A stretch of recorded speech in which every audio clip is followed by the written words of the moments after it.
ওদের ভাইয়া দেখে নিবে। চিনতে পারোনি তুমি যে এই বাড়ির মেয়ে? এই বাড়ির মেয়ে হিসাবে চিনলে বুঝি কিছু বলতো না? না। অন্য বাড়ির মেয়ে ভেবে কেন বললো? আমাকে না হয় ছেড়ে দিত জায়ান খানের বোন বলে। অন্য বাড়ির মেয়েরা কি দোষ করলো? ওরা এমন কেন? মেয়েদের সম্মান দিতে পারে না? আসলে ছেলের জাতটাই খারাপ। এদের ইনভাইট দিয়ে আনে কেন ভাই? জায়ান চুপ হয়ে যায়। এই মেয়ের শুরুতে জাত নিয়েই বলে দিল। বড্ড বেশি পাকনা এটা। কথা একটা পেলে খোঁচাতে খোঁচাতে গভীর অবধি চলে যায়। জায়ানের ভালো লাগে এর স্পষ্ট ভাবটা। আচ্ছা, তুমি নিধির কাছে যাও, আমি ওদের শিক্ষা দেবো যাতে পরবর্তীতে অন্য কোনো মেয়েদের অসম্মান না করে। তুমি নিজেও শিক্ষা গ্রহণ করে নিও কাকে ইনভাইট দিতে হয় আর কোথায় দিতে হয়। এসব কুকুরদের রাস্তা থেকে নিয়ে এসে নিজের স্ট্যাটাস নিচে নামিও না। মাথা নাড়ায় জায়ান। নাজিয়া প্রস্থান করতে সে হাঁপ ছেড়ে বাঁচে। মেয়েটা মুখের ওপর বলে দেয়। তার নিজেরও ব্যাপারটা লজ্জা লেগেছিল যখন ভিডিওটা তার চাচুর সামনে ধরে। সব গেলে তার বাবাও তাকে বকা দিবে এটা শিওর। পারছে না শামীম সর্দারের খুলিটাই উড়িয়ে দেয় জায়ান। আহিয়ার বাবা হসপিটালে ভর্তি আছে। নিবরাসের দলের কয়েকজন আসে হসপিটালে। তাদের একজনের হাতে ফুল। কেবিন নাম্বার জেনে তারা ভেতরে প্রবেশ করতেই দেখে আনিসুল হক অক্সিজেন মাস্ক লাগানো মুখে। তাদেরকে দেখে চিনতে ভুল হয়নি। নিবরাসের দলের একজন সৌরভ ফুলটা এগিয়ে দিয়ে বলে, আনিসুল হক, আমাদের নেতার পক্ষ থেকে আপনার জন্য। জানি বেশি দিন টিকবেন না। আমাদের নেতা আবার বেশ দয়ালু। দেখুন, আপনি তার শত্রু, অথচ আপনার মৃত্যুর সময়টা যাতে ফুলের মতো সুন্দর হয় সেজন্য ফুল সাথে দোয়া পাঠিয়েছে। সৌরভের কথায় আনিসুল হক অক্সিজেন মাস্ক খুলে বলে, অসুস্থ হয়েছি বলে কি মরে যাব? চিকিৎসার জন্য হাসপাতালে এসেছি, এই নয় যে আমার অবস্থা করুন। চিকিৎসা না হলে তো আর বাঁচবেন না। নেতাকে বললে সেটাও ব্যবস্থা করে দিবে। আপনাকে উপরে পাঠানো তো সময়ের ব্যাপার। সৌরভের কথায় আনিসুল হক চুপসে যায়। তখন আহিয়া রুমে আসে। সৌরভকে দেখে ব্যঙ্গ করে বলে, কি রে, নেতার চামচা ফুলটা কিনে আনার জন্য কত টাকা মারলি? নিশ্চয়ই কোনো অসহায় লোকের পকেট থেকে চাঁদাবাজি করেছিস। ফুল না আনলেও হতো, লোকটার অন্তত এক বেলার খাবার জুটতো। ফালতু কথা বাদ দে আহিয়া। নিবরাস ভক্তরা চাঁদাবাজি করে না, তবে শামীম সর্দারের লোকজন আমাদের নাম করে চাঁদাবাজি করলেও করতে পারে। এসব 2 টাকা 5 টাকা শামীম সর্দার নেয় না ভিক্ষা করে, সব তোরাই নিস। মনে হয় বাপের সাথে তোকেও মেয়াদ উত্তীর্ণ ইনজেকশন দিয়ে উপরে পাঠাতে হবে। একটা মেয়াদ উত্তীর্ণ ইনজেকশন দিয়ে আমায় মারা যাবে না। আমায় মারতে হলে দম লাগবে, যেটা এখনো মুয়াম্মার নিবরাস মির্জার হয়ে ওঠেনি। দেখা যাবে। সৌরভ তার দলের লোকদের নিয়ে বেরিয়ে আসে। আহিয়া তাদের যাওয়ার পানে তাকায়। আনিসুল হকের কাছে এসে বলে, চিন্তা করো না বাবা, এদের একদিন সব শেষ হবে। এই নিবরাস মুখোশ পরে থাকে, এর মুখোশ একদিন আমি টেনে ছিঁড়ে দেব। পারবি না মা, ওদের সাথে পারবি না। ভুল যে শুধু ওদের এমনটা তো নয়, আমাদেরও ভুল আছে। কোন ভুল নেই আমাদের? সব ভুল নিবরাসের। স্যার, ওই বুইরা শালাকে হুমকি দিয়ে আসলাম, সাথে ওর সাহসী মাইয়ারে। একা পেলে একবার খেয়ে ছেড়ে দিম। পার্টি অফিসে এসে অতি আনন্দের সহিত কথাটা বলে সৌরভ। তাতেই ঠাস করে জ্বর বসে তার গালে। নিবরাজ হুঙ্কা ছেড়ে বলে, ভাষার এই অবস্থা কেন তোর? ওই মেয়ের কোনো ক্ষতি করবি না। শুধু ওই মেয়ে না, আমার এলাকার কোনো মেয়ের যাতে কোনো ক্ষতি না হয়, আর যদি কিছু হয় সবার আগে তোকে ধরবো আমি। সৌরভ চুপসে যায়। এই নিবরাজকে মাঝে মাঝে বুঝতে পারে না কেউ। শত্রু ভয় পেলেও এই কথা শুনে কোথায় খুশি হবে তা না, ভাষা নিয়ে জ্ঞান দিয়ে দিল। মিটিং শেষে নিবরাজ বেরিয়ে যায় পার্টি অফিস থেকে। তখন মায়েশা কল দিয়ে বলে মিসবাহকে নিয়ে চলে আসতে। স্কুলের সামনে আসতেই দেখলো তারিশা মিসবাহ গেট দিয়ে বের হচ্ছে। মিসবাহকে দেখে নিবরাজ জিজ্ঞেস করে, গাড়ি নিয়ে এসেছে তোমার আন্টি? না জানি, তোমার গাড়ি দিয়ে যাবো আমরা দুজন। নিবরাজ মাথা নাড়ায়। তারিশা মিসবাহকে নিয়ে গাড়িতে উঠে বসে। তারিশা সামনে বসেছে নিবরাজের সাথে। মিসবাহ একা একা পেছনে। তার পেছন দিয়ে একটা গাড়ি আসছে। কিছু মহিলা এসেছে মির্জা বাড়িতে। অবশ্য সাহায্য চাইতে এসেছে। মরিয়ম নওয়াজের সাথে আনায়া ছিল বাইরে মহিলাদের কাছে। তখন নেতার গাড়ি প্রবেশ করে গেট দিয়ে। আনায়ার সাথে মহিলারাও তাকায় গাড়ির দিকে। নিবরাজ গাড়ি থেকে নামতেই তারিশাও নামে। আনায়া নিবরাজের দিকে তাকিয়ে আছে। লোকটা এদিকে একবারের জন্য তাকাচ্ছে না। মিসবাহ তারিশাকে ভেতরে পাঠিয়ে এদিকটায় আসে। আনায়াকে দেখে বলে, বাইরে কি করছো? যাও, ভিতরে চলে যাও। আনায়া আর কথা বাড়ায়নি, পা ফেলে চলে আসে। তবে তার হাঁটায় অনেকটা রাগ প্রকাশিত হয়। নিবরাজ মহিলাদের সাথে কথা বলে সমস্যার কথা জানে। আপাতত বাজার করার জন্য 5,000 টাকা দেয় 4 জন মহিলাকে। আগামীকালকে আসতে বলেছে, একটা ব্যবস্থা করে দিবে নিবরাজ। ভেতরে এসে আনায়া সোফায় বসে আছে। নিবরাজ আসতে তাকে দেখেও না দেখার ভান করে আনায়া। নিবরাজ আনায়ার সোজা সোফায় আয়েশ করে বসে। তখন তারিশা তার জন্য শরবত নিয়ে আসে। আনায়া সামনে বসে আছে, তারিশা তার দিকে শরবতের গ্লাস এগিয়ে দিয়ে দাঁড়িয়ে আছে। নিবরাজ নিবে নাকি নিবে না ভাবছে। তখন মরিয়ম নওয়াজ সেখানে উপস্থিত হন। তারিশার থেকে গ্লাসটা নিচ্ছ না কেন? আনায়া তাকায় তাদের দিকে। নিবরাজ মাথা নাড়িয়ে শরবতটা পান করে, আমতা আমতা করে বলে, আনায়ার দায়িত্ব তারিশা পালন করছে, এদিকটা খেয়াল রাখা উচিত। তোমার কচুর দায়িত্বের উপর তুমি নিজে খেয়াল রাখো। আসছো, এসব দেখার টাইম নেই আনায়ার। মনে মনে কথাগুলো বলে আনায়া, প্রকাশ করার জো নেই। যদি ধমক দিয়ে বসে নিবরাজ। আনায়া সেসবে আর কান দেয়নি, উঠে সোজা রুমে চলে আসে। রুম জুড়ে পায়চারি করছে। নিবরাজ কখন রুমে আসবে আর ঝাড়িটা দিবে আনায়া। কলে কথা বলতে বলতে রুমে প্রবেশ করে নিবরাজ। আনায়া তাকে পাত্তা দিবে না জানে, সেজন্য কলের ব্যস্ততা দেখাচ্ছে সে। কিছুক্ষণ অপেক্ষা করে আনায়া নিবরাজকে বলে, কটা কাটুন। নিবরাজ ফোন পাঞ্জাবির পকেটে নিয়ে নেয়। আনায়া তার কলার চেপে ধরে বলে, তারিশার সাথে খুব ঘোরাঘুরি হয়েছে বুঝি? তারিশার হাতের শরবত অমৃত, তাই না? আরে এসব কিছু না, ও গাড়ি নিয়ে যায়নি, সেজন্য আমার গাড়িতে নিয়েছি। কলা ছাড়িয়ে নিয়ে বলে নিবরাজ। না ঠিক আছে, আমি কে, কি হই আমি? কেউ না, কিচ্ছু না। তারিশা এসব যান যান, তাকে নিয়ে লং ড্রাইভে যান, আমি কিছুই বলবো না। রাগ করছো কেন? দেখো তোমার কত সাহস, আমার কলার চেপে ধরেছো। অন্য কেউ হলে জেলে ঢুকিয়ে দিতাম। এই আপনি এসব জেল ক্ষমতা, এইসব নেতাগিরি অন্য কোথাও গিয়ে দেখেন তো। আর বললেন বউয়ের কাছে না, অন্য কোথাও যেয়ে বললেন। ঠিক আছে। আনায়া পুনরায় নিবরাজের কলার চেপে ধরে পা উঁচু করে তার ঠোঁটে নিজের ঠোঁট ছোঁয়ায়। যদি আবার ধাক্কা টাক্কা লেগে তারিশার সাথে এসব হয়ে যায়, তার আগে আমি। তাহলে চলো সবার আগে সংসারটা তোমায় নিয়েই শুরু করি। এত ছটফট করছো, আজকে সব থামিয়ে দিব। আনায়া নিবরাজকে ধাক্কা দিয়ে সরিয়ে দেয়। কথা না বাড়িয়ে বাইরে চলে আসে। নিধিকে বিদায় দিয়ে এদিকটা সামলে নেয় জায়ান। আত্মীয় স্বজন কিছুটা কমতে শুরু করে। তিয়াস খান তার বড় ভাই তাশরিফ খানের রুমে গিয়েছে। জায়ান তখন নিজের রুমে এসে শামীম সর্দারকে কল দেয়। ওই 3 কুকুরের হাত পা ভেঙে হসপিটালের কেবিনে শিফট করিয়ে রাখবি। এসব আগাছা আর বাড়িতে আনলি কোন সাহসে? আরে জায়ান ভাই থাম, ওদের আমি দেখে নেব। তোর কথায় আমার বিশ্বাস নেই। ওদের হসপিটালে বসিয়ে পিক ফাটা। অবশ্যই হাতে পায়ে ব্যান্ডেজ থাকা চাই আমার। জায়ান কল কেটে দেয়। সোফায় গায়ে দিয়ে বসে পড়ে। চিন্তায় ঘাম ছুটে গেছে। গায়ের কালো পাঞ্জাবিটার দিকে এক নজর দেয়। এই বুঝি তার বাবারা এসে বকাঝকা দিল। নাজিয়াকে কিছু বলতে পারবে না সে। সফট হার্টে কঠিন কথা দিয়ে আঘাত করার সাধ্য জায়ানের নেই। তিয়াস খান তাশরিফ খান জায়ানের রুমে প্রবেশ করে। তাশরিফ খান তো রেগে জায়ানকে বলে, এইসব শামীমের সাথে তোমার কিসের সম্পর্ক? ও ভালো না। এমপির পেছনে তো পড়েছে, সাথে এলাকার মেয়েদেরকেও উত্তপ্ত করে। আসলে বাবা, আর কখনো যাতে শামীম সর্দারের সাথে তোমার উঠা বসা চলাফেরার কথা আমি না শুনি। তাশরিফ খান বেরিয়ে যায়। তিয়াস খান জায়ানকে বলে, এইসব লোক বাড়ির আশেপাশেও যেন না গেছে। নাজিয়া আমাদের পরিবারের সম্মান, বুঝলে? মাথা নাড়ায় জায়ান।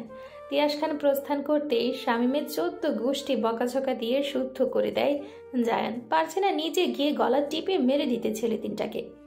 সন্ধ্যায় মির্জা পরিবার ঠিক করেছে কোথাও যাওয়ার জন্য। সবাই মিলে ঠিক করছে নিবরাজের নানুদের বাড়ি যাবে। তারপরে নিবরাজ আর আনায়া অন্য কোথাও যাবে। আগামীকালকে তারা রওনা হবে রাজশাহী থেকে চট্টগ্রামের উদ্দেশ্যে। মরিয়ম নওয়াজ কল করে বলে দিয়েছে তারা পুরনো বাড়িতে যাবে আগামীকাল। সব যেন ঠিকঠাক করে রাখে। আর রাতের খাবার রেডি করে টেবিলের উপর সাজিয়ে রাখছে আনায়া, সাথে কাজের বুয়া একজন। তখন তারিশা আসে কিচেনে। রাতের মেনু দেখে বলে, এই কয়টাই হবে নাকি? আমি গরুর মাংস রান্না করব এখন। এখানে যথেষ্ট আইটেম আছে, আর একজন দুটো বেশি নেবে না। সেখানে 3 রকমের মাছ, হাঁসের মাংস, মুরগির মাংসও আছে। এখন রান্না করার দরকার নেই। নির্বাস ভাইয়া গরুর মাংস বেশি পছন্দ করে, এখন হলে মন্দ হয় না। কথাটা বলেই তারিশা দেখে মাংস নামায়। আজকে নতুন করে আনা হয়েছিল, বেশি বরফ হয়নি। কাজের বুয়া দুজনকে বলে বাকি কাজ করে দিতে সে রান্না বসাবে। আনায়া কিচেন থেকে চলে আসে রুমে। নিবরাজ তখন ল্যাপটপে কাজ করছিল। সোজা রুমের দরজা লাগিয়ে দেয় আনায়া। এই শুনুন, তারিশা নতুন করে আপনার জন্য রান্না করছে, ভুলেও ওই খাবার নজর দিবেন না। যা আছে তার দিয়েই খেয়ে উঠে যাবেন আপনি, যতই প্রিয় খাবার হোক না কেন। আচ্ছা, খাবো না। যদি খান তো আজকে সত্যি খবর আছে আপনার, বলে দিলাম আমি। আরে খাবো না, যাও তারিশার থেকে কিছু শিখে নাও। দেখো ওর কিছু হই না, অথচ আমার জন্য রান্না করেছে, আর তুমি একটা নিউজ নিয়ে এসেছো। আচ্ছা, আমিও ট্রাই করবো। তা পড়াশোনা নেই তোমার? আছে। সেগুলো কে করবে? পড়াশোনা ঠিকঠাক করছো না কেন? এই পড়াশোনা নিয়ে এত বেশি সিরিয়াস হওয়ার কিছুই নেই। আছে, আমার বউ শিক্ষিত হতে হবে, না হলে বাচ্চা মানুষ করাবো কিভাবে? আপনি আছেন না। আমি তো ব্যস্ত, তুমি মানুষ করাবা। গালি শেখানো ছাড়া আর কি শেখাবো? আমার বাচ্চাদের মানুষ করাতে বলেছি, গালি শিখাতে না। আগে বলুন বাচ্চা কই? আগে বলো তোমার পড়াশোনা কই, সার্টিফিকেট কই? চলুন, আমার খিদে পেয়েছে। নিবরাজকে নিয়ে নিচে আসে আনায়া, বাকিরাও এসেছে। নিবরাজ আসতে সবাই খেতে বসে। তারিশা তার গরুর মাংস এনে নিবরাজের সামনে রাখে। পাশে আনায়া বসা, হাত দিয়ে চিমটি কাটছে নিবরাজের হাতে, যাতে মাংস না নেয়। নির্বাস ভাই আর গরুর মাংস পছন্দের, আমার হাতের রান্নাও খেয়ে দেখো কেমন হয়েছে। নিবরাজ মনে মনে নিজেকে গালি দেয়। কবে বলেছে তারিশার রান্না পছন্দের? মনে করার চেষ্টা করছে। এখন রুমে গেলে তার বউ আবার এটা নিয়ে রাগ করবে। তখন তারিশা উঠে নিবরাজের প্লেটে গরুর মাংস ঢেলে দেয়। ততক্ষণে নিবরাজ ভাবনা থেকে বেরিয়ে আসে। সামনে রোহিত, পরাগ বসা। নিবরাজ তাদেরকে উদ্দেশ্য করে বলে, ওই যে সামনে দুজন বসে আছে, ওদের দাও না, আমাকেই কি শুধু চোখে লাগে? দিচ্ছি। তারিশা তাদেরকেও দেয়। নিবরাজ খুঁটে খুঁটে না পেরে খাচ্ছে। আনায়া সবার আগে উঠে রুমে চলে যায়। নিবরাজ খাওয়া শেষ করে কফির মগ নিয়ে রুমে চলে আসে। এভাবে বসে থাকবা? আমাকে সাইড দাও, ঘুমাবো, টায়ার্ড লাগছে। নিবরাজ কথাটা বলে আনায়াকে। আনায়া কোনো রেসপন্স করে না, সে খাটের ওপর বসে আছে। নিবরাজ পুনরায় বলে, কথা কানে যাচ্ছে না তোমার? আনায়া বালিশ নিয়ে নিবরাজের দিকে অগ্রসর করে। যান সোফায় গিয়ে ঘুমান। আমি সোফায় ঘুমোতে পারি না। সেটা জেনে আমার কাজ নেই। আচ্ছা, আমি তারিশাকে আর কিভাবে বললে ওর লজ্জা হবে? এর আগে আমি ওকে যা কথা শুনিয়েছি, ওর লজ্জা থাকলে আমার আশেপাশে ঘেঁষতো না। কিছুক্ষণ থেমে, ও হোস্টেলে যাওয়ার কয়েকদিন আগে আমি বৈঠক ঘরে বসে ফাইল দেখছিলাম, তখন ও প্রবেশ করে সেখানে। ইনিয়ে বিনিয়ে বলেছিল, শুদ্ধ পুরুষ, আপনাকে আমি ভালোবাসি। তখন ওকে চড় মেরেছিলাম, বলেছি আমার থেকে 100 গজ দূরে থাকবি, বোন বোনের মতো থাকবি, এর থেকে বেশি বাড়াবাড়ি করলে এবার শুধু চড় মেরেছি, পরের বার মুখটাই ভেঙে দেব। সাথে আরও কথা শুনিয়েছি। তারপরও মেয়েটা বেহায়া। ওকে তেমন কিছু আমি বলতে পারবো না, কারণ ওর বাবা মা নেই, এখানে বড় হয়েছে, আমাদের দায়িত্ব আছে ওর ওপর। আর ওর সেন্স থাকলে এসব করতো না।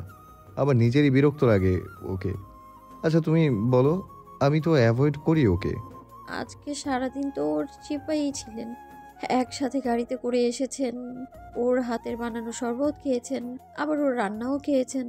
তুমি নিজে অনুপস্থিত থাকো, তুমি জানো না আমি বাড়ি ফিরলে আমায় ঠান্ডা পানীয় দেয়া লাগে। এসব বলবেন না আমায়, আমাকে কেউ সুযোগ দেয়? তারিশাই তো আগে গ্লাস নিয়ে হাজির হয়। আমি আম্মুকে বলে দিব। আর নাটক সাজাতে হবে না। আনায়া নিবরাজের কোলে বালিশ ছুঁড়ে মারে। নিজে বালিশ ঠিক করে খাটের একপাশে শুয়ে পড়ে। নিবরাজ সেখানে দাঁড়িয়ে থাকে। আনায়া তাকে পাত্তা দিচ্ছে না। বালিশ নিয়ে সোফায় বসে নিবরাজ, হাত দিয়ে কপাল স্লাইড করছে। একটু পর পর আনায়ার দিকে তাকাচ্ছে নিবরাজ। তারিশার প্রতি এত বেশি রাগ হচ্ছে তার। আমি সরি, আর এমন হবে না। কানে হাত দিয়ে আনায়ার সামনে বসে আছে নিবরাজ, তাতেও আনায়া গলে না, মুখ ফিরিয়ে নেয় নিবরাজের থেকে। আচ্ছা, তারিশা আমাদের মাঝে আর আসবে না, আমি নিজে ওকে বলে দিব।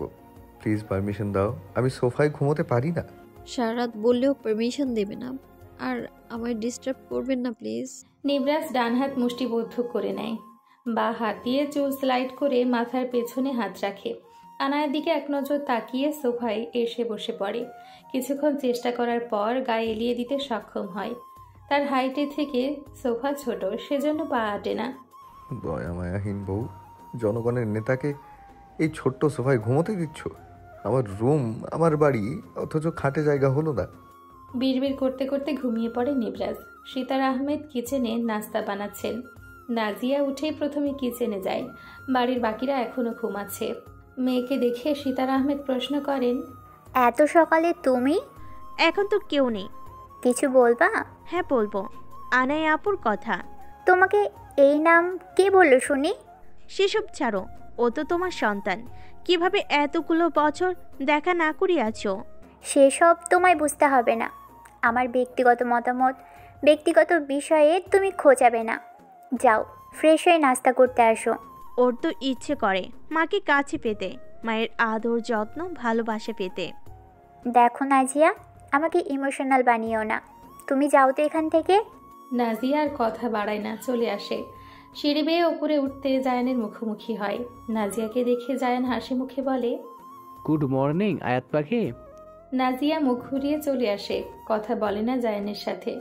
নাজিয়া যেতে জায়ান দাঁড়ায়। হয়তো কেউ কিছু বলেছে নাজিয়াকে। নিচে আসতেই তার কাকিমাকে দেখে জিজ্ঞেস করে, কাকিমা, আয়াত পাখিকে কিছু বলেছো? না, তেমন কিছু বলিনি। কেন? হয়তো আমার সাথে রাগ করে আসে। বিড়বিড় করে বলে জায়ান। ঘুম থেকে উঠে নামাজ আদায় করে খাটে শুয়ে পড়ে নিবরাজ। আনায়া নিচে চলে গেছে, সেজন্য আর কথা কাটাকাটি হয়নি তাদের মাঝে। আনায়া কাজের বুয়াদের সাথে নাস্তা রেডি করে টেবিলে সাজায়। চায়ের কেটলি ট্রেতে রাখে, কাপ নিয়ে সোফার টি টেবিলের ওপর রাখে। নীরব, মির্জা, পরাগ, রোহিত নিচে আসে তখন। তাদেরকে চায়ের কাপ দিয়ে উপরের দিকে পা বাড়ায় আনায়া। করিডোরে আসতেই দেখে তারিশা তাদের রুমের দিকে যাচ্ছে। আনায়ার বেশ রাগ হয়, চুপচাপ নিঃশব্দে পেছনে হাঁটে। তারিশা নিবরাসের রুমে প্রবেশ করে। নিবরাস কম্বল গায়ে দিয়ে শুয়ে আছে। গুটি গুটি পায়ে নিবরাসের সোজাসুজি গিয়ে দাঁড়ায়। নিবরাসের ঘুমন্ত চেহারার দিকে একবার তাকিয়ে হাসে, বিড়বিড় করে বলে, শখের পুরুষ। হাত বাড়িয়ে কপালে স্পর্শ করতে যাবে, তখন আনায়া তড়িঘড়ি শব্দ করে রুমে প্রবেশ করে। তারিশা তাকে দেখে থতমত খেয়ে যায়। আনায়া চুলগুলো সামনে ভাঁজ করে আনতে আনতে বলে, কি সমস্যা তোমার? আমার বরকে স্পর্শ কেন করছো লুকিয়ে? লেসবিয়ান নাকি? আমার ভাইকে আমি স্পর্শ করছি, তাতে কার কি? কিসের ভাই? হ্যাঁ, আর কখনো আমাদের রুমে চোরের মতো ঢুকবে না, একদম অবশ্যই পারমিশন নেবে। আর আমার নিবরাজকে আগ বাড়িয়ে শরবত, তোমার রান্না করা খাবার ওর প্লেটে দিবা না, একদম দূরত্ব বজায় রাখবে, ওকে? আগের সময়টা নেই যে তুমি যা খুশি তাই করবে। এখন ওর অর্ধাঙ্গিনী আছে ওর দেখভাল করার জন্য। চিৎকার চেঁচামেচিতে নিবরাজ উঠে বসে। আনায়ের দিকে তাকাতেই দেখে রেগে আছে সে। পাশে তারিশা, সেও রেগে আছে। তারিশা এখানে কি করছে? আমার অনুপস্থিতিতে আপনার স্পর্শ করতে চাইছে। কত বড় নির্লজ্জ হলে হতে পারে এরকম? নিবরাজ তারিশার দিকে রেগে তাকায়, কঠোর গলায় বলে, নেক্সট টাইম আমার রুমে পারমিশন ছাড়া আসবি না। আর আমার সব দরকার প্রয়োজন দেখার জন্য আমার বউ আছে। একদম গায়ে পড়তে আসবি না, আমার এসব পছন্দ না। দ্বিতীয়বারের মতো ওয়ার্নিং দিলাম। এরপর চর 5-6টা বসবে। আমি অত দয়ালু না। এখন গেট লস্ট। তারিশা চলে আসে।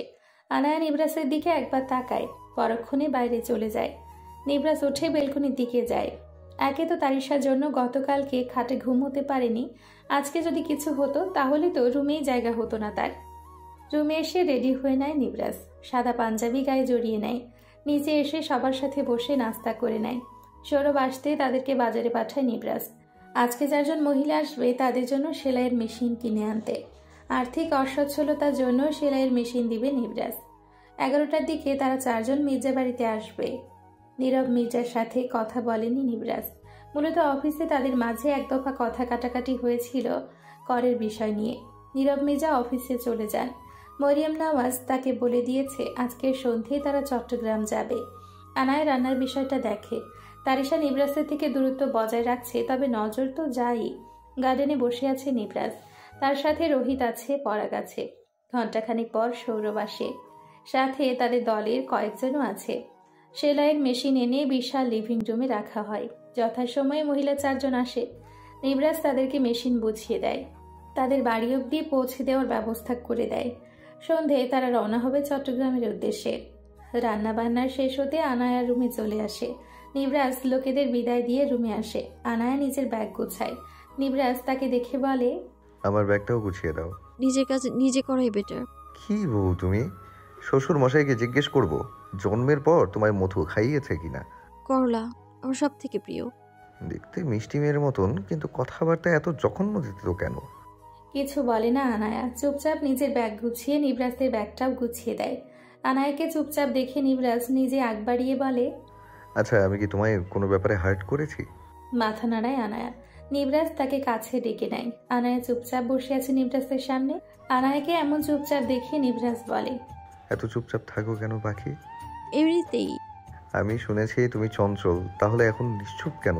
জবাব দেয় না আনায়া। নিবরাজ ব্যর্থ হয়। আনায়াকে পুনরায় জিজ্ঞেস করে, মাকে মনে পড়ে?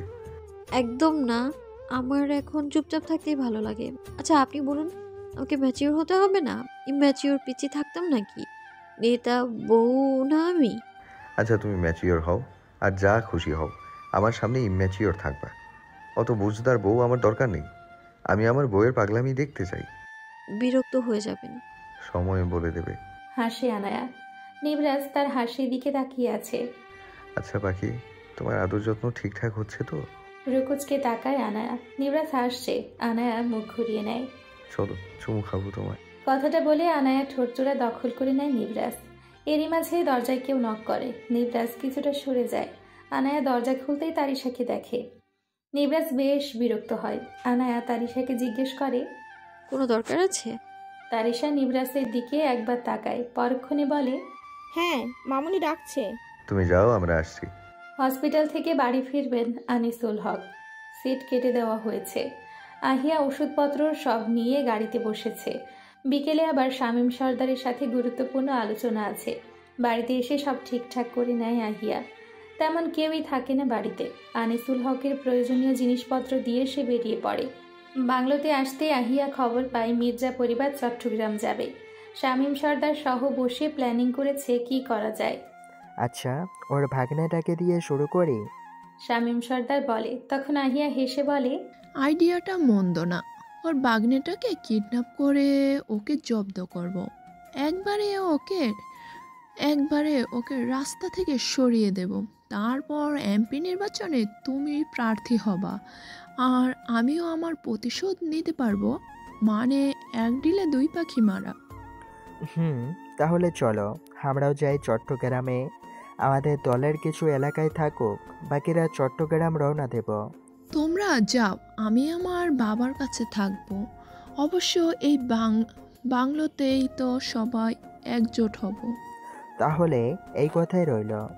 আহিয়া বেরিয়ে যায়। শামীম সর্দার তার দলের লোকেদের বলে রেডি হয়ে নিতে, তারা বের হবে। বিকেলের দিকে সবাই রেডি হয়ে নেয়। বড় মাইক্রো করে তারা চট্টগ্রাম যাবে। রোহিত পরাগ যাবে তাদের সাথে। তারিশা রেডি হয়ে গাড়ির সিটে বসে পড়ে। মায়েশা, মরিয়ম নওয়াজ তারাও বসে পড়ে। নিবরাজ সাইডে কলে কথা বলছে। আনায়া এখনো আসেনি, তারই লেট হচ্ছে। হিজাব ওড়নাটা ঠিকঠাক করে বেঁধে নেয় আনায়া। সাদা সিধে টাইপ ড্রেসা পরেছে আনায়া। লং ড্রাইভে লং কুর্তির সাথে হিজাব ওড়না। হিজাব বাঁধে না, মাথা ব্যথা হয়ে যায় আধ ঘন্টা গেলেই। নিজের দরকারি জিনিসগুলো ব্যাগে ঢুকাচ্ছে আনায়া। হাত ব্যাগে ফোন নিয়ে নেয়। জুতা হাতে বেরিয়ে আসে রুম থেকে। লিভিং রুম পেরিয়ে বাইরে এসে জুতা পরে নেয়। আনায়া লেট। তারিশা বিরক্ত লাগছে।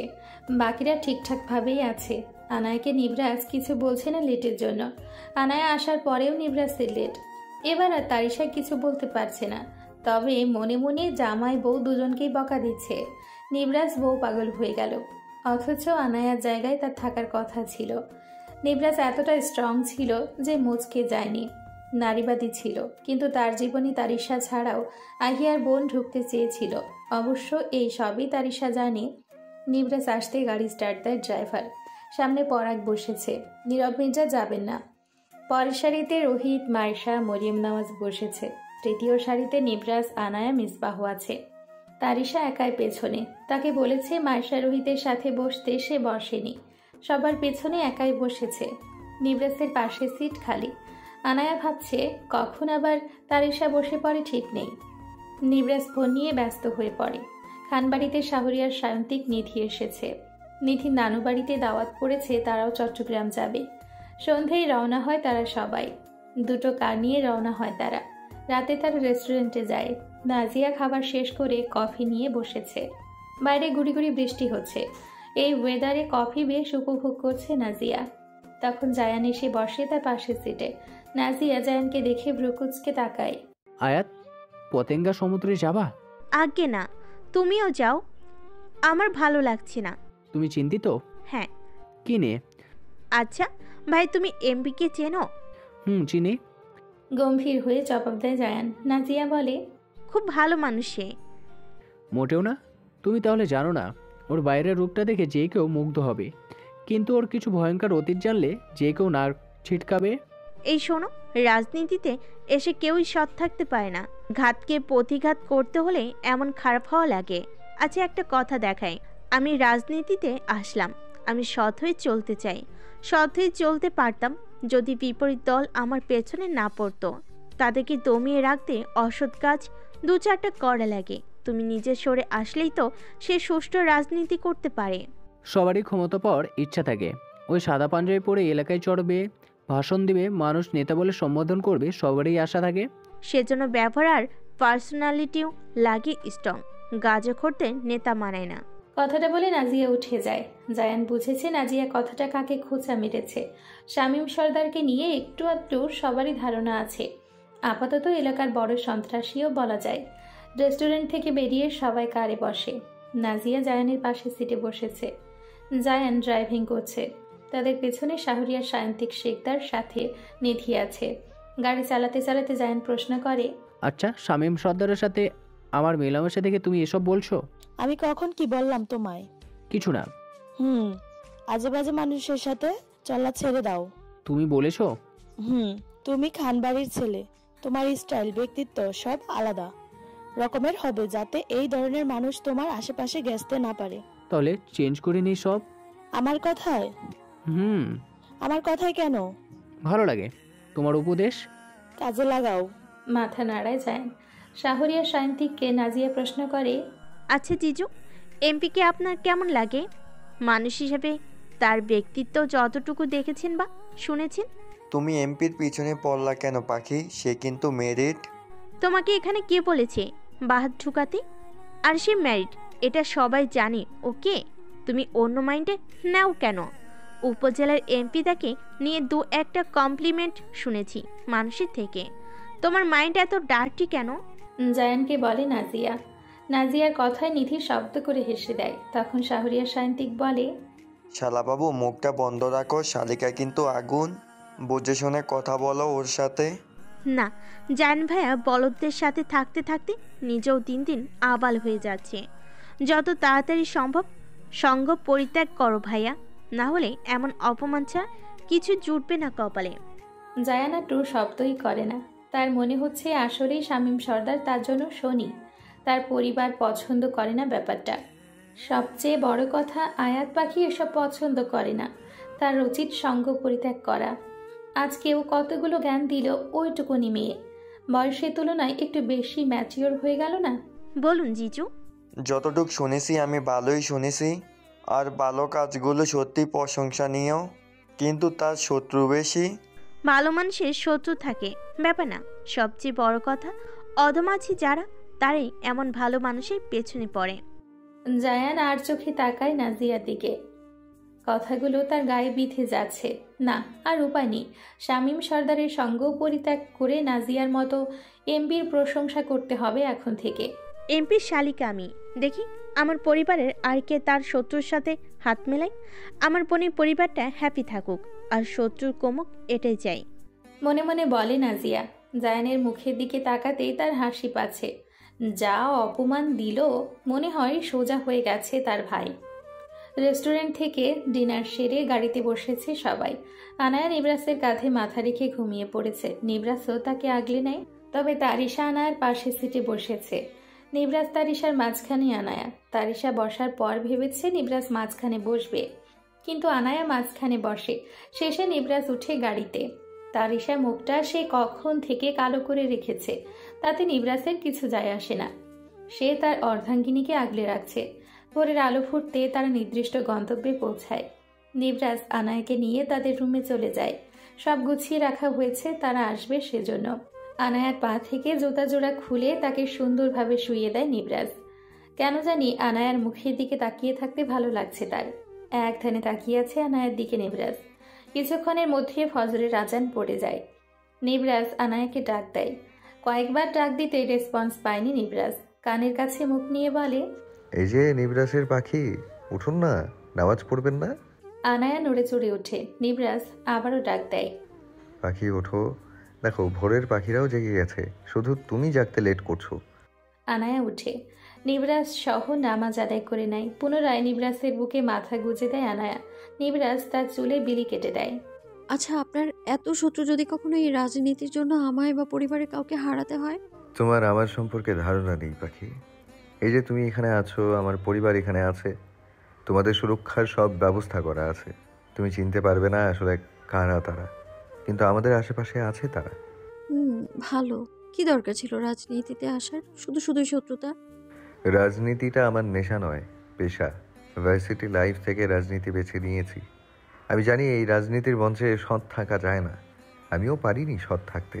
তবুও আমি কারোর উপকার করলাম, কেউ বিপদে আমার দ্বারা উপকার পেল, এটাই অনেক। আমি জানি আমি একেবারে ভালো না, ভালো খারাপ দুটো মিলিয়েই মানুষ।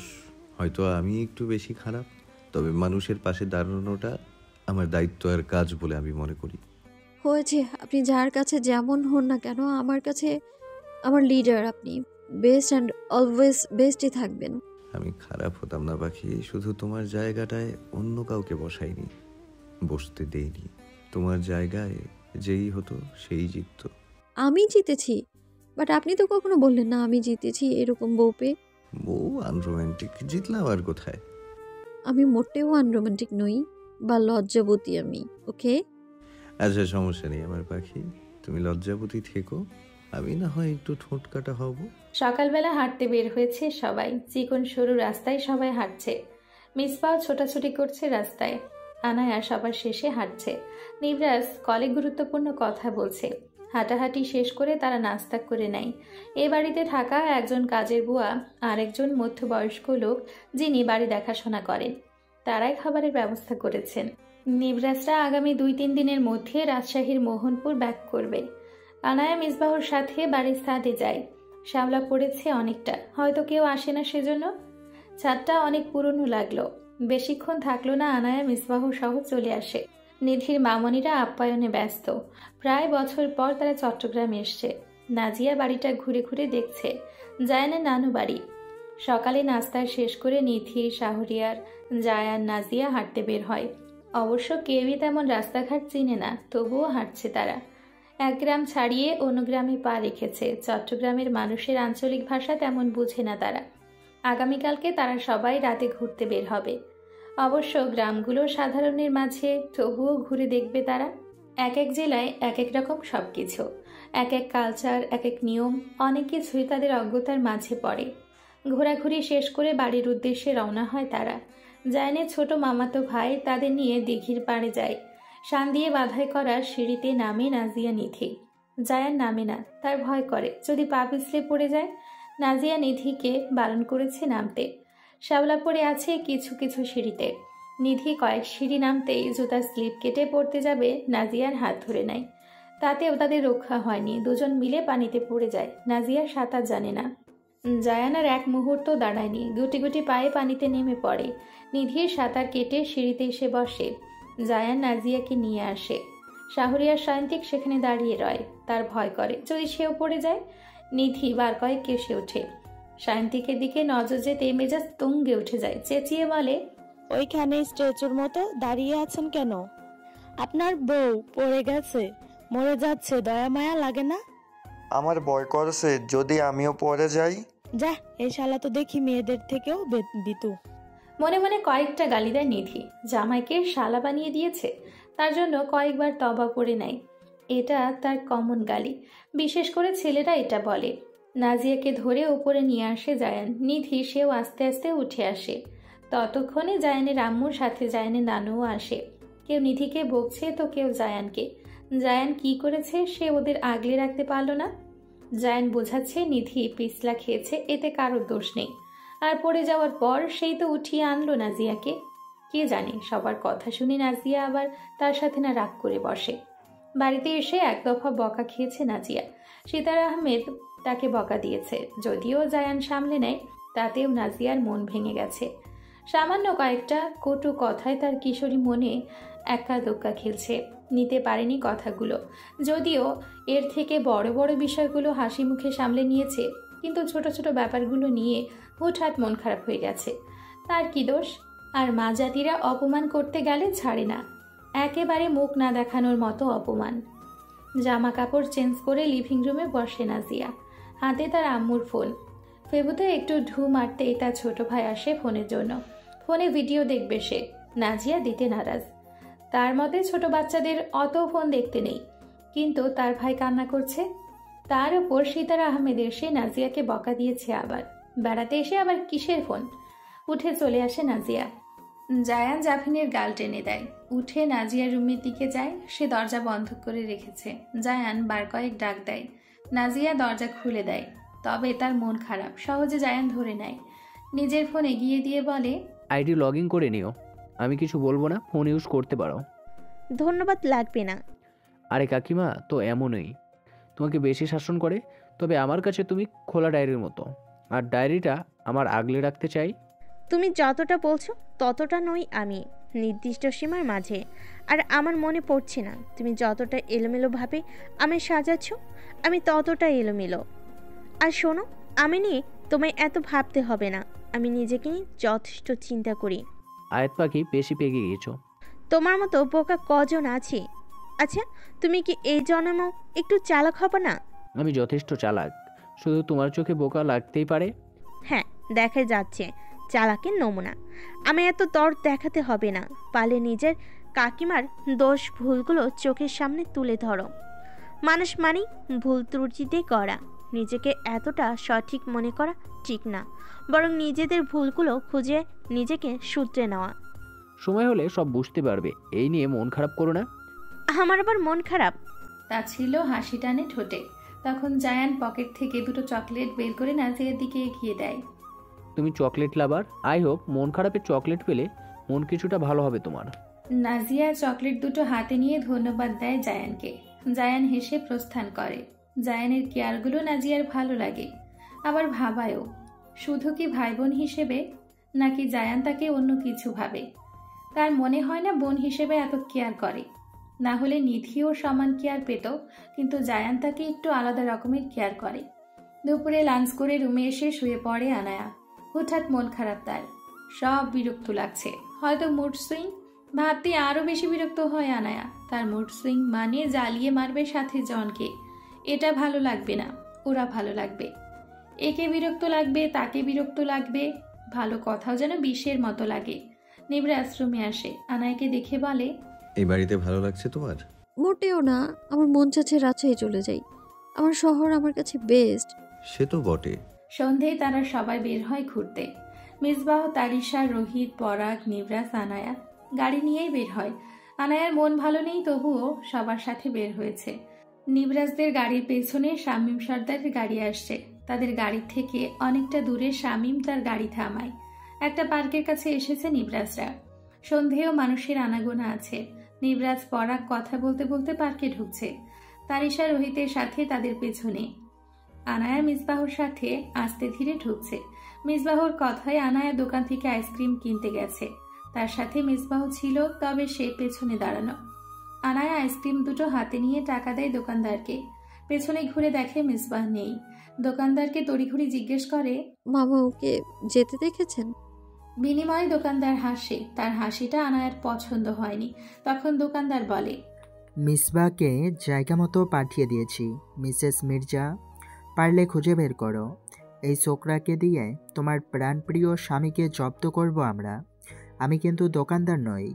আনায়া আইসক্রিম রেখে বেরিয়ে আসে। পার্কে কত মানুষই তো, এত মানুষের ভিড় থেকে কিভাবে কি? নিশ্চয়ই পার্কের ভেতরে প্রবেশ করবে না মিসবাহকে নিয়ে। আনায়া বেরিয়ে পড়ে তড়িঘড়ি। বাইরে গাড়ি পার্কিংয়ের জায়গায়, সেখানে অনেক গাড়ি। তার কিছুটা সামনে গেলে ল্যাম্পপোস্ট, তেমন দোকানপাট নেই। অনেক দূরে দোকান, সেখানেও বখাটেদের আড্ডা। আনায়া ফোনের ফ্ল্যাশ অন করে। তার বুক কাঁপছে। মিসবাহ তো উসিলা, তার নেতার যদি কিছু হয়ে যায়। মনের মাঝে অজানা ভয় গ্রাস করে। ল্যাম্পপোস্টের কাছে এসে আনায়া মিসবাহ বলে বার কয়েক ডাক দেয়। আনায়ার ডাক কানে আসে শামীম সর্দারের লোকেদের। তারাও বাচ্চাটাকে খুঁজছে। দোকান থেকে বহু কষ্টে বাইরে আনলেও হাতে কামড় দিয়ে কোন দিক জানি ছুটেছে বাচ্চাটা। দেখে বাজে মনে হয়েছে। ফোনের ফ্ল্যাশ লুকিয়ে ফেলে আনায়া। তার মনে হলো তার আশেপাশে লোক আছে। ভেবে আনায়া বড় গাছটার পেছনে লুকিয়ে পড়ে। শামীম সর্দারকে কল লাগায় একজন। কল রিসিভ হতে বলে, স্যার, ছোকরাটা পালিয়ে গেছে। কি পাজি ছেলে, হাতে কামড় দিয়ে পালিয়ে গেছে। মামুর মতোই হয়েছে। কুত্তার বাচ্চা, তোদের দ্বারা কোনো কাজই হবে না। আমার ছেলেটাকে চাই, মানে চাই, যে করেই হোক। এত দূরে আসলাম, এত সময় তেল টাকা সব খরচ করে। বাচ্চাটাকে আমার চাই, মানে চাই। কিন্তু স্যার, অন্ধকারে কোথায় খুঁজব? আমার শ্বশুর বাড়িতে খোঁজ, হারামজাদা। আমি বলে দেব কোথায় খুঁজবি। নিজের কবর ভর্তি মাথাটাকে কাজে লাগা। শামীম সর্দার কল কেটে দেয়। রেগে গাড়ি থেকে বেরিয়ে আসে সে। গাড়িতে কয়েকটা লাথি মারতেও ভুলেনি সে। শীঘ্রই জায়গা বদল করো, অন্য জায়গায় খোঁজো। নিশ্চয় ছেলেটা পার্কের ভেতরে আবার প্রবেশ করছে। আমার সাথে পার্কে চলো আবার। আরিফের কথা মতো বাকিরা চলে যায় পার্কের উদ্দেশ্যে। আনায়া ফ্ল্যাশ অন করে আশেপাশে তাকায়। না, কেউই নেই, সব চলে গেছে। তখন আনায়ার হাতে টান পড়তে ভয় লাফ দিয়ে ওঠে আনায়া। ফ্ল্যাশ ধরতে দেখে মিসবা।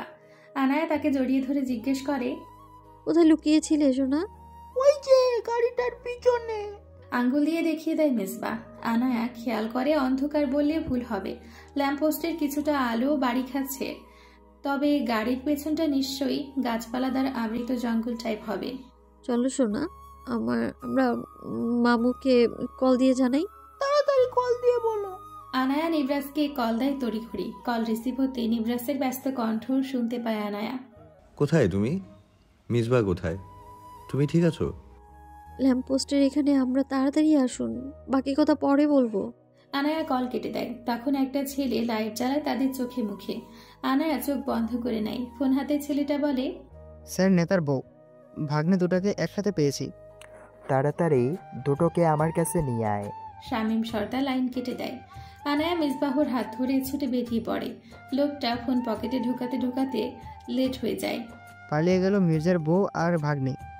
আরিফের কানে কথাটা যেতে সাথেরটাকে ঠাস করে চড় মেরে দেয়। চুলগুলো টেনে বলে, ওইটুকুন মেয়ে আর বাচ্চার সাথে পারলি না? এমন দামড়া হয়ে কি হলো? আর আমার সাথে আর সবার পার্কে যাওয়ার জন্য গেছে। শামীম সর্দার তোদের না পুষে কয়টা গরু পুষলেও কাজে দিত। পাশের জন বলতে তার গালেও চড় বসিয়ে দেয় আরিফ। তারা সবাই বেরিয়ে পড়ে আনায়ার খোঁজে। পার্কের দিকে না গিয়ে তাদের পেছনে দৌড়ানো ছেলেটার কথা অনুযায়ী সামনে এগোচ্ছে তারা। আনায়া মিসবাহ দৌড়ে ছুটছে, পেছনে সেই ছেলেটাও দৌড়ে আসছে। ভাগ্যিস আজকে আনায়া লং ড্রেস পরেনি, জিন্স আর ছোট জামা পরেছে। দৌড়ের সাথে পিছলা হিজাবটা খুলে যাচ্ছে বারবার। আনায়া বিরক্ত হয়ে যায়। এক হাতে হিজাব সামলে অন্য হাতে মিসবাহকে নিয়ে দৌড়াচ্ছে। কিছুটা সামনে এসে দুটো পথ দেখতে পায় আনায়া। একটা সোজা, আরেকটা অন্য গ্রামে ঢুকেছে হয়তো। আনায়া গ্রামের রাস্তাটা ধরে মিসবাহকে নিয়ে। সে জানে না সে কোথায় যাচ্ছে, তবে পেছনে লোক আছে তাদেরকে ধরার জন্য। এটা শুধু মাথায় ঘুরছে। নিবরাজ সোডিয়ামের কাছে এসেও কিছু পায়নি। লাইট দিয়ে আশেপাশে তন্ন তন্ন করে খুঁজে। ফোন হাতে তার দলের একজনকে কল লাগায়। কল রিসিভ হতেই কয়েকটা গালি দেয় নিবরাজ। চোখ কোথায় ছিল তোদের? বলেছিলাম না আমাদের সবার আশেপাশে থাকতি। আমরা তো পার্কের আশেপাশেই ছিলাম স্যার, কিন্তু ম্যামকে দেখতে পাইনি। চোখ থাকলে না দেখতি, তোদের সব কটাকে আমি পাই শুধু। এক্ষুনি লোক লাগা আশেপাশে, রাস্তায় আর গ্রাম থাকলে গ্রামের রাস্তাগুলোতে। এই পাহাড়ি এলাকায় গাছপালা এত বেশি বিরক্ত লাগে। নিবরাজ কল কেটে দেয়। তারিশা বিরক্ত হচ্ছে। তার মনে হচ্ছে আনায়া এক্সট্রা প্যারা হয়ে গেল। ইস, কি সুযোগ ছিল নিবরাজের সাথে ঘোরার, কি দরকার ছিল আনায়ার কল দিয়ে খবরটা দেওয়ার। তারিশার ভাবনার মাঝে পরাগ বলে, নিশ্চয়ই শামীম সর্দারের কাজ এটা। ও ছাড়া আর কে? আমার মনে হয় স্যার আপনাকে সুরক্ষা করা আগে দরকার। বৌমণিকে খোঁজা যাবে। হ্যাঁ, পরাগ ভাইয়া ঠিক বলেছে। নিবরাজ ভাইয়া গাড়িতে বসো, লোক তো লাগিয়েছো খোঁজার জন্যে। তারিশা বলে। নিবরাজ বিরক্ত হয় তারিশার বা হাত ঢুকানো দেখে। আবার কিছু হবে না, আমি কচি খোকা নই। আর যার সুরক্ষা বেশি প্রয়োজন সে গিয়ে গাড়িতে বসে পড়ো। খামাখা বা হাত ঢুকে আমার টেম্পার গরম করো না। পরাগ তারিশা চুপসে যায়। অতঃপর তারা চারজন সামনের দিকে অগ্রসর হয়। গ্রামের রাস্তায় গাড়ি চালাচ্ছে জায়ান, সাথে আছে সিতারা আহমেদ, নাজিয়া, নিধি, সায়ন্তিক। তারা এই গ্রামের দোকানে যাবে। শুনশান নীরব রাস্তা, তেমন একটা লোকের দেখা নেই। জায়ান গাড়ি চালাচ্ছে মনোযোগ সহকারে। হুট করে কোত্থেকে একটা মেয়ে আসে গাড়ির সামনে। জায়ান ব্রেক কষে নেয়। মেয়েটা জানালার কাছে এসে হাত দিয়ে খুলতে বলে। জায়ান জানালা খুলতেই আনায়া বলে, প্লিজ একটু লিভ দিন, আমি বড় বিপদে পড়েছি। নাজিয়া জায়ানের পাশের সিটে বসা। সে তাকিয়ে দেখে আনায়া। চিনতে ভুল হয়নি, কিন্তু অপরিচিত সেজে কথা বলতে হবে তার মায়ের সামনে। তড়িঘড়ি জায়ানকে বলে, আপুটা নিশ্চয়ই বিপদে পড়েছে, আর গাড়িতে জায়গা আছে, সামনের সিট তো খালি প্রায়। জায়ান মাথা নাড়িয়ে তড়িঘড়ি দরজা খুলে দেয়। আনায়া মিসবাহকে নিয়ে গাড়িতে বসে পড়ে। জায়ান পুনরায় গাড়ি স্টার্ট দেয়। আনায়া তাকে বলে, সামনে কিছু লোক দেখবেন, প্লিজ গাড়ি থামাবেন না, ওরা আমাদের পিছু নিয়েছে। তখন জায়ান বলে, ওদের সাথে আপনার কোনো শত্রুতা আছে? আনায়া খেয়াল করে নিধিকে, সাথে সায়ন্তিককে। যদিও নিধি নাজিয়াকে চিনে, কিন্তু তারা দুজন চুপচাপ। পাশে তাকাতেই থমকে যায় আনায়া। সিতারা আহমেদ তেমন রিয়াক্ট করেনি। সে নিজেও জানে না পাশে তারই মেয়ে বসা। কতগুলো বছর আনায়াকে দেখে না। সেই 5 বছর কি 6 বছর বয়সে ছেড়ে এসেছিলেন। এখন তো 22-21 বছর বয়স হবে। এত কিছু চিনে না তিনি। আনায়ার কোলে মিসবাহ বসা, সে চুপচাপ। গাড়িতে সবাই মোটামুটি চুপচাপ। তখন আনায়া বলে, আমাদেরকে একটু পার্কের কাছে নামিয়ে দিয়ে আসবেন? আমার হাজবেন্ডকে কল দিয়ে বলে দিচ্ছি চলে আসতে। আপনার পেছনে ওরা পড়লো কেন? প্রশ্ন করে জায়ান। আনায়া বলার আগে মিসবাহ বলে, ওরা আমার মামুর বিরোধী দলের লোক। আমার মামুর ক্ষতি করার জন্য আমাদেরকে কিডন্যাপ করতে চায়। নাজিয়ার মাথায় মুহূর্তেই শামীম সর্দারের নাম চলে আসে। জায়ান তো শামীম সর্দারের পক্ষে। এখন যদি শোনে বন্ধুর শিকার শত্রুর সম্পদ তার হাতে, তার খাঁচায় আদৌ ছেড়ে দিবে তো? বিশেষ করে শামীম সর্দার চাবি ঘুরালেই সব শেষ। নাজিয়ার মনে পড়ে সে জায়ানকে বলেছে শামীম সর্দারের সঙ্গ ত্যাগ করতে। নিশ্চয়ই নাজিয়ার কথা শুনবে জায়ান। তবুও ভয় হচ্ছে, জেনে শুনে যদি অজান্তে বিপদে ফেলে দেয় আনায়াকে। আনায়া নিবরাজকে কল দেয়, সাথে সাথে রিসিভ হতে বলে, পার্কের সামনে অপেক্ষা করুন, আমরা আসছি। কথাটা বলে কল কেটে দেয় আনায়া। মিসবাহকে শক্ত করে ধরে বসে। গাড়িতে লাইট জ্বলছে। সিতারা আহমেদের দিকে একটু পরপর নজর দিচ্ছে আনায়া। তার কোলে একটা ছেলে বসে আছে। দেখতে অনেকটা আনায়া চেহারার অবয়ব পেয়েছে। না পাওয়ার কি আছে, বাবা ভিন্ন, মা তো একজনই। জাফিন আনায়ার দিকে তাকিয়ে হাসছে। আনায়া মুচকি হাসে। ছুঁয়ে দেখার ইচ্ছে জাগলো না মনে। সিতারা আহমেদের দিকে তাকাতেই মুখটা মলিন হয়ে যায়। তার মা তাকে চিনতে পারছে না। এতটা পর হয়ে গেল। মানুষ বলে নিজের গর্ভের সন্তান যতই বড় হোক আলাদা টান থাকে, যতই অচেনা হোক তবুও চেনা চেনা লাগে।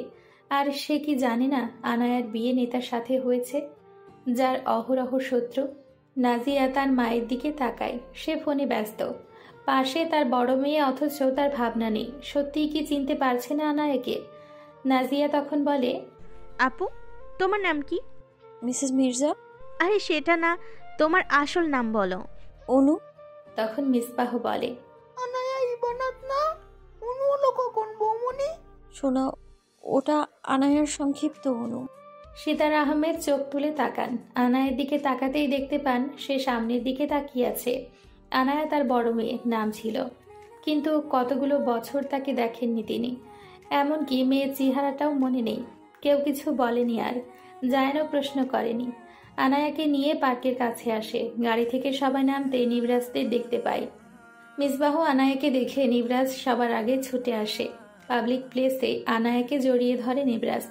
আনায়ার লজ্জা লাগছে, নিবরাজের তাতে হেলদোল নেই। নাজিয়া নিধি মিটিমিটি হাসছে। নিবরাজ উত্তেজিত হয়ে বলে, তোমার কোথাও লাগেনি তো? ওরা কিছু করেনি তো আবার? না, কিছু করতে পারেনি, ভাগ্যিস ওনাদের গাড়ির সামনে পড়েছি। জায়ান নিবরাজকে দেখে অবাক হয়ে যায়। শাহরিয়ার শান্তিক সে নিবরাজের সাথে কুশল বিনিময় করে। এমপি স্যারের দেখা এভাবে পাবে ভাবতে পারেনি। সবচেয়ে বড় কথা, এমপির ওয়াইফকে সেভ করতে পেরেছে। নিবরাজ জায়ানকে বারবার ধন্যবাদ দেয়। সিতারা আহমেদ বুঝেছেন আনায়া তারই মেয়ে। খবর এসেছিল মেয়ের বিয়ে এমপির সাথে হয়েছে। এমপিকে সবাই চিনে, কিন্তু তিনি আর কথা বাড়াননি। শুধু মেয়ের দিকে এক নজর তাকান, পা থেকে মাথা অবধি দেখেন। সেখানে তাদের কথাবার্তা হতেই তাদেরকে বিদায় জানিয়ে নিবরাজ আনায়া মিসবাহকে নিয়ে গাড়িতে বসে পড়ে। রাত প্রায় 10:30টার কাছাকাছি। গাড়িতে বসেও নিবরাজ আনায়াকে এক হাতে কাঁধে রেখেছে। পারে না গাড়িতেই জড়িয়ে ধরে বসে থাকে। আনায়ার মনে হচ্ছে সে হারিয়ে গেছে আর অনেকগুলো বছর পর তাকে ফিরে পেয়েছে। মিসবাহ সে অভিমান করে আছে। তার মামুর সেই তখন একটু জড়িয়ে ধরে কপালে চুমু খেয়েছিল।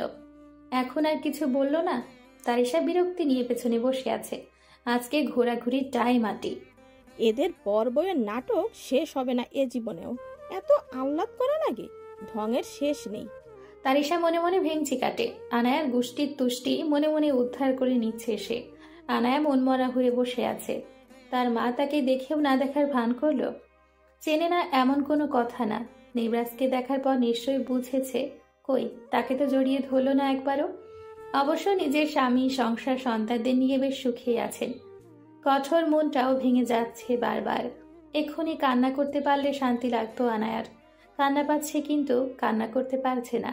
বাড়িতে আসতে সবাই গাড়ি থেকে নামতে নিবরাজ কড়া নিষেধাজ্ঞা জারি করে। যা হয়েছে কেউ যাতে কাউকে কিছু না বলে, এমনকি মিসবাও যাতে মুখটা চুপ রাখে। মিসবাহ সে তো অভিমান করে আছে। বাকিরা ভেতরে চলে যায়। মিসবাহ ভেতরে যাওয়ার সময় আনায়া তাকে জড়িয়ে ধরে কপালে চুমু খায়। মিসবা সোনা বেস্ট, ব্রেভ, ইন্টেলিজেন্ট।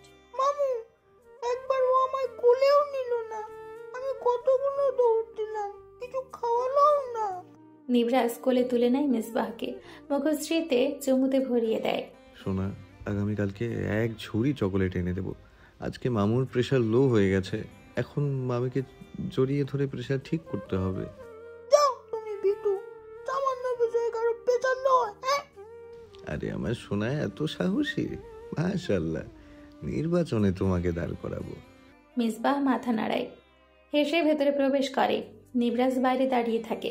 আনায়া ভেতরে প্রবেশ করার জন্য পা বাড়াতেই নিবরাজ তার কোমর জড়িয়ে ধরে এক টান দিয়ে নিজের সাথে মিশিয়ে নেয়। জান, আমার প্রেশার লো হয়ে গেছে, একটু জড়িয়ে ধরবে আমায়? প্রেশারটা ঠিক করতে চাই। জড়িয়ে ধরার মাঝে প্রেশার ঠিক হওয়ার কি সম্পর্ক নেতা সাহেব? কোনো সম্পর্ক নেই, তবে আমার লো প্রেশার হাই হবে তুমি জড়িয়ে ধরলেই। একটুর জন্য তো আমি হার্ট অ্যাটাক করিনি। আনায়া জড়িয়ে ধরে নিবরাজকে, ঠোঁটে ঠোঁট ছুঁয়ে দিয়ে বলে, হার্ট অ্যাটাক করলে নিউজ হতো নেতা বউকে 1 ঘন্টার জন্য না পেয়ে হার্ট অ্যাটাক করেছে। এই নেতা নাকি আবার করবে জনগণের সেবা, এলাকার উন্নয়ন। সে তো বউ ছাড়াই মৃত। বউ কাছে নেই মানে নেতা হসপিটালে ভর্তি। 1 ঘন্টা আমার কাছে 1 যুগের সমান। আমি তো 1 সেকেন্ডের জন্য আমার বউকে ছেড়ে দূরে থাকতে রাজি নই। আমিও আমার বর মহাশয়কে ছেড়ে থাকতে রাজি নই। শামীম সর্দার তার দলের সব কয়টাকে চড় থাপ্পড় সাথে লাথি মেরে আপাতত শুইয়ে দিয়েছে। আরিফের মাথায় চুল টেনেছে কিছুক্ষণ। শামীমকে আপাতত পাগলা কুত্তা লাগছে, যে ক্ষেপে আছে নিজের শিকার ধরতে না পারায়। বাকিরা কয়েকজন ভয় তটস্থ।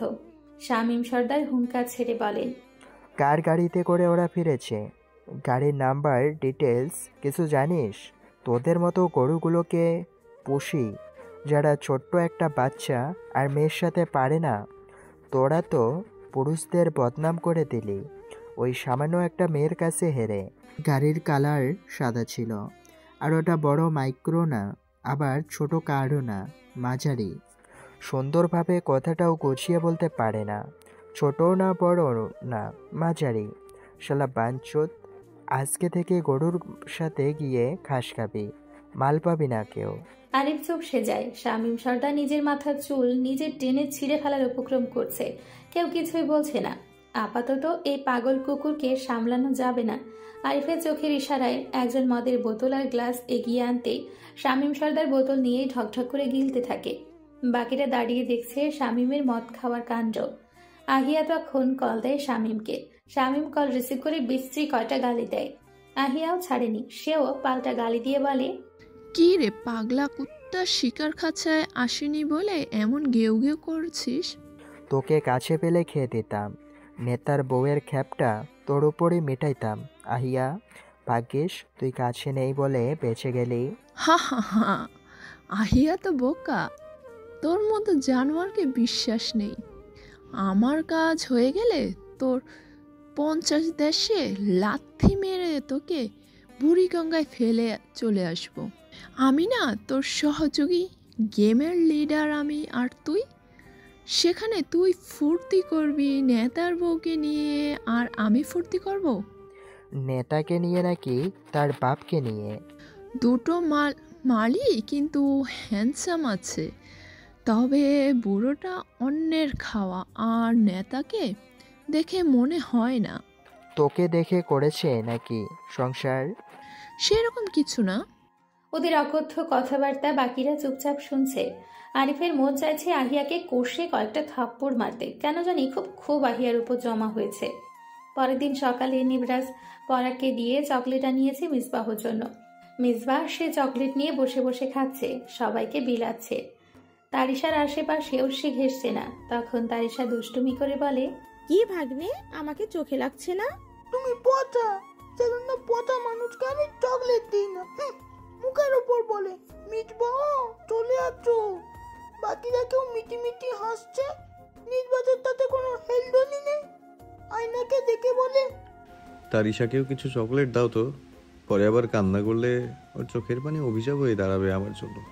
এত রিস্ক নিতে চাই না আমি। নিবরাজের কথায় তারিশা জ্বলে পুড়ে যায়। আনায়া চকলেটের বক্স তারিশাকে এগিয়ে দিলে তারিশা তার প্রত্যাখ্যান করে বলে, মনে মনে তো আমায় 1000টা গালি দিচ্ছ, সাথে অভিশাপ সেটাও জানি। আচ্ছা থাক, চকলেট খেতে হবে না, গালি তো খেলামই। অকৃতজ্ঞ মানুষদের আবার গালি দেব কেন? আমি আবার এসব পচা কথা বলি না। নিবরাজের কথার মাঝে ফোড়ন কেটে বলে তারিশা।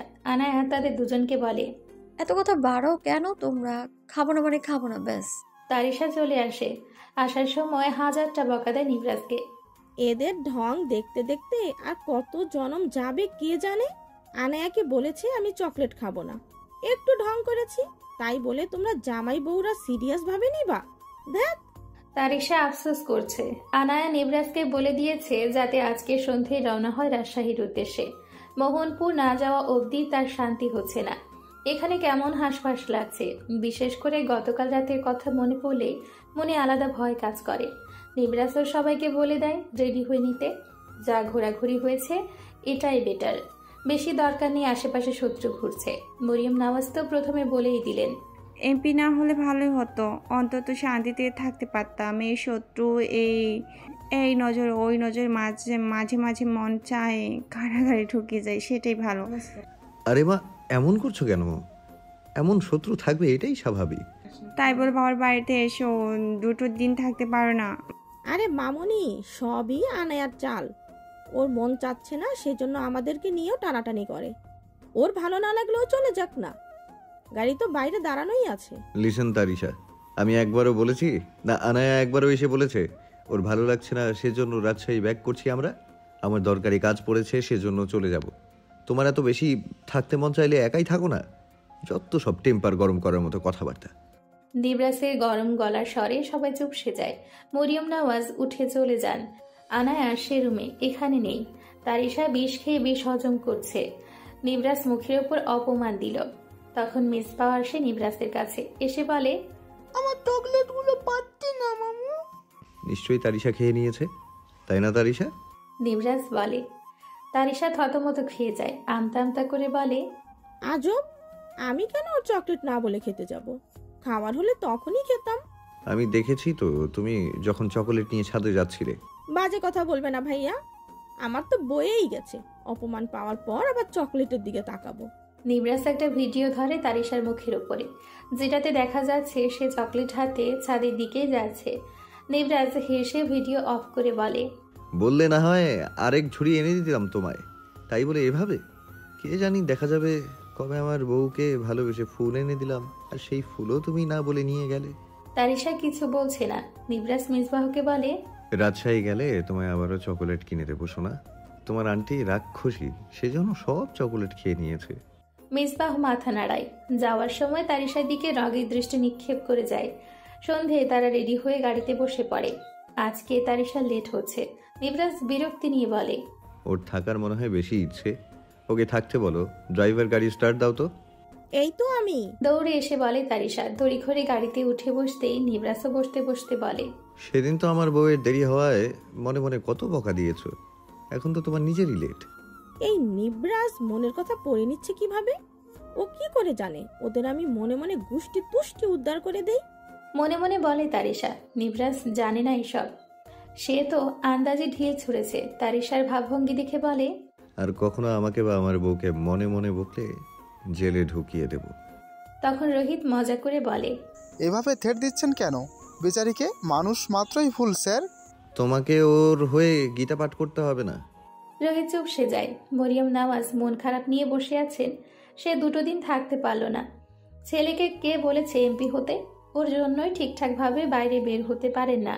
এই শত্রু, এই নজর, ওর কুনজর। মরিয়ম নওয়াজকে মুখ ফুলিয়ে বসে থাকতে দেখে নিবরাজ বলে, তোমার আবার গালে কি হলো? মৌমাছি কামড় দিল নাকি? বাজে কথা ছাড়ো নিবরাস, তোমার এই রাজনীতির জন্য আমি শান্তিতে কোথাও যেতে পারি না। তো যাও না, বারণ করলো কে? গিয়ে 2-4টার বুলেট খেয়ে আসো, তারপর হসপিটালের বেডে 3 মাস শুয়ে থাকো। ওইটা বেটার হবে মনে হচ্ছে। এভাবে ভয় দেখাও কেন? ভাইয়া ঠিক বলেছে। তুমি আজকাল ঘুরে বেড়ানোর জন্য ছটফট করছো। দেখো না বাইরে শত্রু শেষ নেই। হ্যাঁ, এতই শত্রু যে কখন আবার গাড়িটা না ব্লাস্ট করে। পরে দেখা যাবে নিবরাজ মির্জার শত্রু তার গাড়িতে টাইম বোমা সেট করে রেখেছে। অবশ্য শত্রুগুলোকে চেনাও যাবে না। মায়েশার কথার মাঝে আনায়া বলে কথাটা। তারিশা তো সন্দেহের জালও ইতিমধ্যে ছিটিয়ে দিয়েছে। নিবরাজ স্বাভাবিকভাবে নিয়েছে ব্যাপারটা। এরকম টিটকেরি তার বউয়ের আগেও করেছে। এটা তো সিম্পল লাগছে। তাকে সে ডিরেক্ট চাঁদাবাজি বলে অপবাদ দিয়েছে, সেটা তো তার ইগোতে লেগেছে। শুধু বউ বলে কিছু বলেন।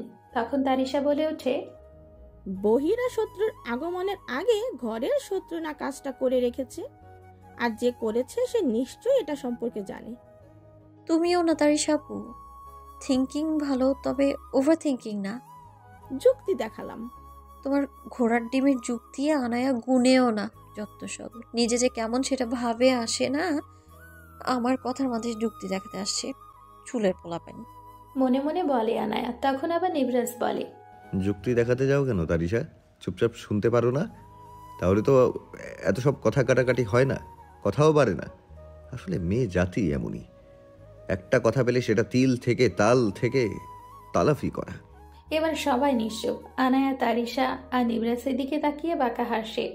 জায়ান নাজিয়াকে নিয়ে বাইরে বের হয়েছে, সাথে কাউকে আনেনি। নাজিয়া গতকাল থেকে মুড অফ করে রেখেছে। কারণটা জায়ান জানে না, সেটাই জিজ্ঞেস করার জন্য বাইরে বের হয়েছে। হাঁটতে হাঁটতে বলে, মুড অফ কেন পাখি? কিছু না, একটা কথা ভাবছি। কি কথা? এই ধরো, শামীম সর্দার জানলো তুমি বা তোমার গাড়ির মাধ্যমে নেতার বউ পালিয়েছে। তখন যদি তোমার গাড়িতে বোম সেট করে রাখে তোমাকে আর তোমার গাড়িকে ওড়ানোর জন্য। ফালতু কথা ছাড়ো, ও এরকম আমার সাথে করবে না। হাসে নাজিয়া। জায়ান তাকিয়ে তার হাসি দেখছে। পরক্ষণে নাজিয়া বলে, আরে শামীম সর্দার যা হলেও হতে পারে, তোমার গাড়িতে না হোক, পথযাত্রীদের গাড়িতে যদি তাই করে থাকে।